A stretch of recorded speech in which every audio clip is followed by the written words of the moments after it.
राजकुमार अग्निवेश और अग्नि की परीक्षा। बहुत समय पहले की बात है। धर्मभूमि के एक छोटे से राज्य में राजकुमार अग्निवेश जन्मे थे, शांत, साहसी और सत्यनिष्ठ। जब वे युवावस्था में पहुंचे, एक दिव्य स्वप्न ने उन्हें पुकारा।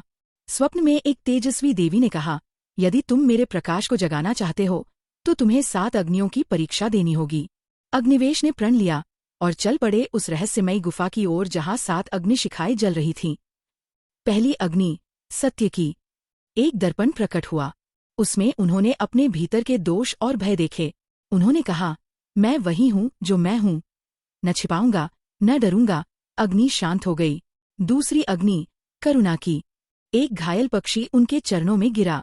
उन्होंने उसे उठाया, सहलाया और अपने वस्त्र से उसका घाव बांधा। अग्नि मुस्कराई और बुझ गई।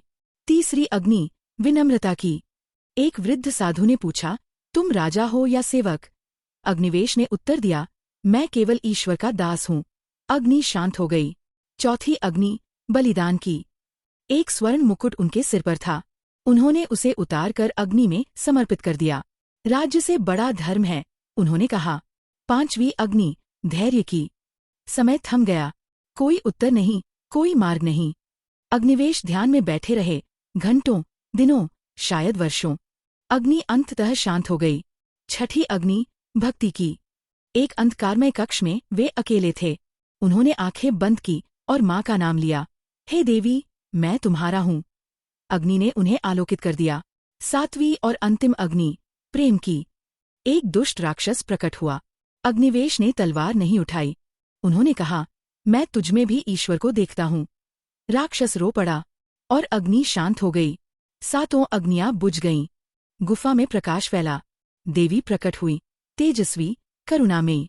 उन्होंने कहा, तुमने अपने भीतर के अंधकार को जला दिया, पुत्र। अब तुम केवल राजकुमार नहीं, तुम धर्म का दीपक हो। राजकुमार अग्निवेश लौटे, लेकिन अब वे केवल राज्य के शासक नहीं थे। वे बने प्रकाश के वाहक, जो हर हृदय में अग्नि की ज्योति जलाते रहे।